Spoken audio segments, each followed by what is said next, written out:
itu bisa menjadi sebuah mengidentifikasi sebuah tulisan. Dan setelah itu menjadi latar belakang ketika menulis seperti itu ya. Jadi negeri para penulis banyak buku sebuah kegelisahan ya, kegelisahan seorang penulis melihat realitas masyarakat, bagaimana sih supaya menumbuh kembangkan literasi yang tinggi, mampu menciptakan tulisan-tulisan, karena tulisan itu tidak seperti dulu. Kalau zaman dulu menulis itu kan bisa lewat buku harian ya. Ketika kita melakukan apa pada hari ini maka bisa kita catat. Dulu waktu saya kuliah di Yogyakarta, saya sering baca-baca ya, sering menulis buku harian.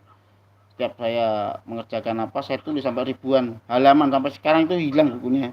Makan raya. Kalau sekarang kan enggak, bisa lewat media, lewat blog, ya lewat blog, lewat media sosial. Ya. Kalau singkat kan jadi status nanti ya.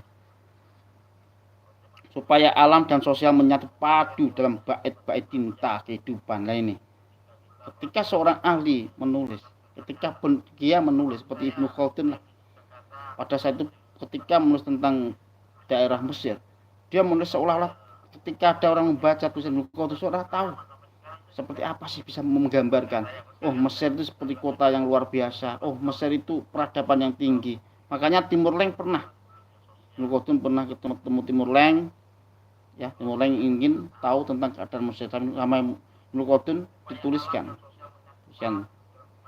akhirnya dari situlah Timur Leng mengetahui bagaimana tentang kekuatan politik, tentang keadaan pendidikan, dan keadaan masyarakat di kota Mesir dan keadaan alam disitulah. Jadi ketika menulis bisa menulis tentang keadaan sosial, keadaan pendidikan, keadaan kehidupan seperti itu. Menjadi huruf dan kata di lembaran-lembaran kertas kosong. Maka hari itu sebuah hari penantian tentang hutan tinta, menggores gunung-gunung dan lautan menjadi sebuah huruf dan kata. Ketika kehidupan umat manusia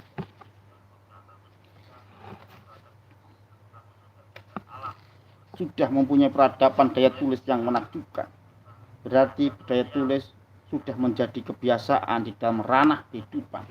Jadi sudah menjadi ranah ya. Kalau biasanya zaman dulu waktu sekolah ketika menulis harian, berarti sudah menjadi kebiasaan tulis. Nanti bisa ditingkatkan melalui lebih, misalnya melalui ilmiah ya, karya ilmiah.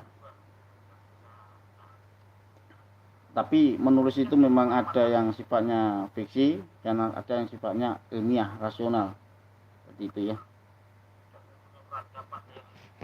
Saat menjelaskan keadaan melalui daya tulis, baik ditulis di lembaran kertas atau ditulis di pohon-pohon kehidupan, supaya manusia mengenal aksara dan mampu menerjemahkan keadaan lewat huruf dan kata. Budaya tulis sebuah keadaan keniscayaan saat zaman sudah mulai berubah, seperti perubahan dari desa menjadi kota, dari pinggiran menjadi pusat peradaban, atau sebaliknya. Maka hari itu budaya tulis mulai tumbuh kembang laksana bunga mekar di taman-taman buku. Ini bahasa itu ya, bahasa diperbola, diblok-blokikan ya. Memang puisi atau saja itu bahasanya seperti itu ya. Dan juga bahasa tersembunyi atau bahasa mutasabihat, yang kalau bahasa tafijan istilah mutasabihat ya, yang tahu itu Allah atau Tuhan. Itu manusianya menerjemahkan. Jadi sungguh luar biasa saat buku menjadi pohon kerinduan manusia. Ini maksudnya ya, pohon kerinduan. Jadi buku menjadi pohon kerinduan. Ini bahasa idiom ya. Apa itu kok buku menjadi pohon kerinduan? Maksudnya bahwa buku itu sudah menjadi kerinduan umat manusia. Situlah jadi pohon kerinduan. Di buku sudah menjadi, mudah meningkat menjadi, kalau dalam ibarat ekonomi itu ada kebutuhan dan keinginan. Jadi ketika menulis sudah menjadi kebutuhan, saya kira itu peningkatan yang sangat luar biasa. Maka kayak ilmu ekonomi ya, ketika ilmu paling dasar itu bisa membedakan antara kebutuhan dan keinginan. Ketika tidak bisa membedakan, otomatis ya akan mengalami regresi dalam ekonomi. Itu juga ketika daya tulis, ketika tulisan